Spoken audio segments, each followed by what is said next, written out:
uma outra inovação dentro da área de socioemocional, que já é bem diferente, já sai completamente dessa lógica do programa que é desenvolvido, é encabeçada pelo EASL Lab. É um laboratório da Universidade de Harvard que é coordenado pela professora Stephanie Jones. Essa alternativa ela já foge completamente desse formato que a gente conversou até agora, que existe dentro de um programa. Mas a alternativa ela utiliza dados e resultados decorrentes de programas que funcionam e que mostram evidências para propor uma coisa diferente. O que eles fizeram?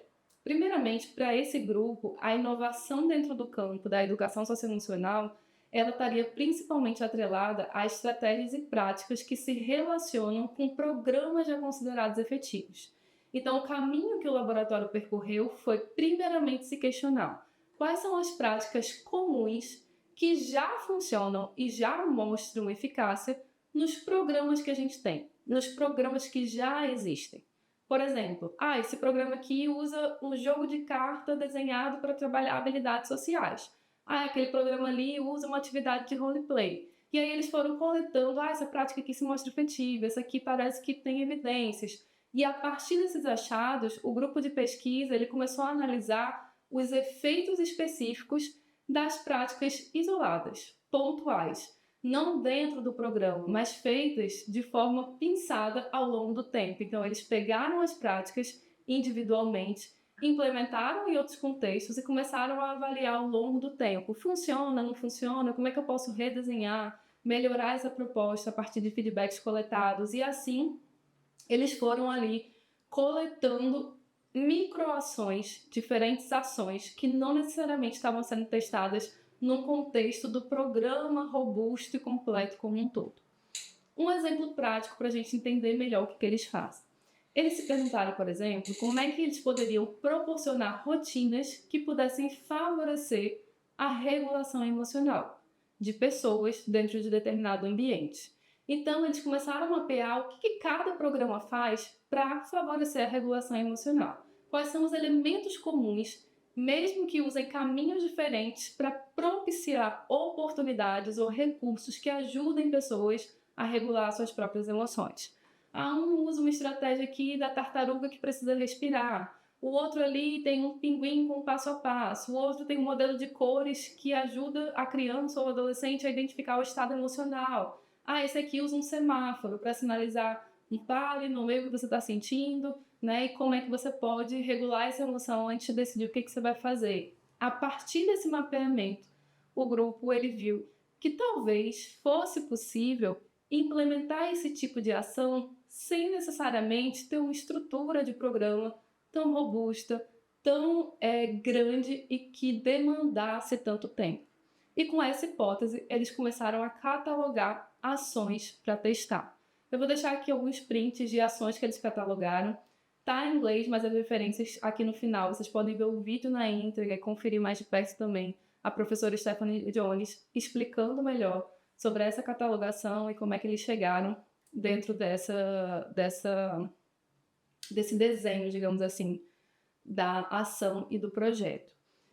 Com essa catalogação, com esses testes, com essa adequação, eles perceberam que talvez fosse possível uma abordagem mais simples, desde que essa abordagem ela não fosse necessariamente simplista, né? Como um exemplo que eu vou botar aqui para vocês verem também num print. Eles criaram um cartão com frente e verso, onde tinham orientações de como implementar ações específicas relacionadas ao desenvolvimento de uma habilidade específica socioemocional.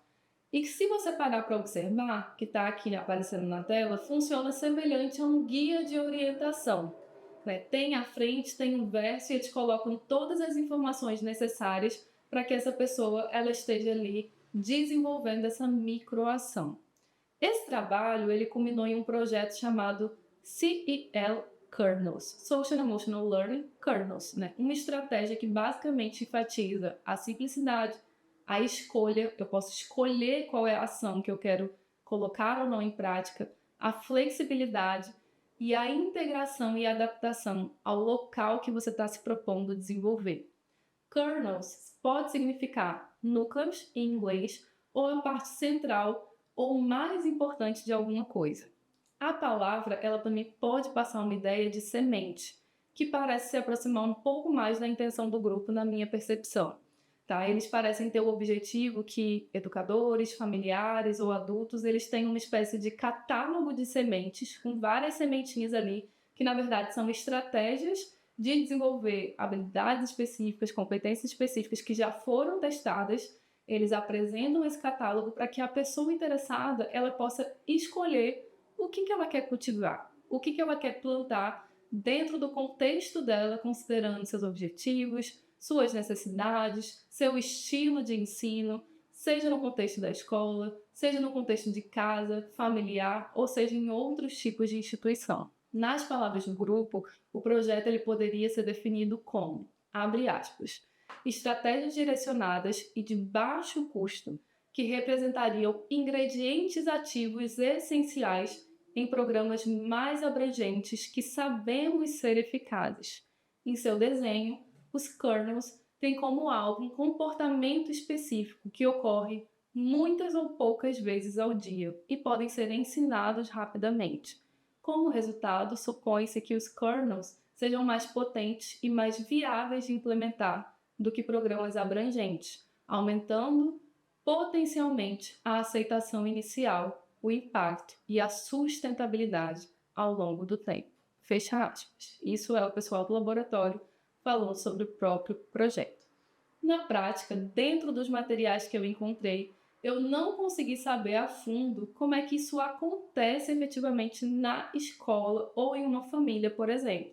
Então, eu fiquei com algumas perguntas, como, por exemplo, que tipo de formação é fornecida aos educadores? Quanto tempo de formação? Como é que é o formato de acompanhamento? Eu não sei se existe e como existe. Então, são interrogações que ficam aí para uma próxima. No passo a passo da implementação, eles mencionam que esses cards que vocês viram aqui no print, eles incluem informações importantes sobre a habilidade e a estratégia de implementação. Então, ali no próprio card, já tem estratégias de como implementar isso na prática, com dicas e recursos que são fáceis de usar, inclusive sugerindo flexibilizações para que esse contexto ele possa escolher maneiras diferentes de desenvolver o que está sendo proposto. À primeira vista, parece ser uma prática com menos custos, de fato, e que existe uma estrutura muito mais simples do que o desenvolvimento de um programa de educação socioemocional.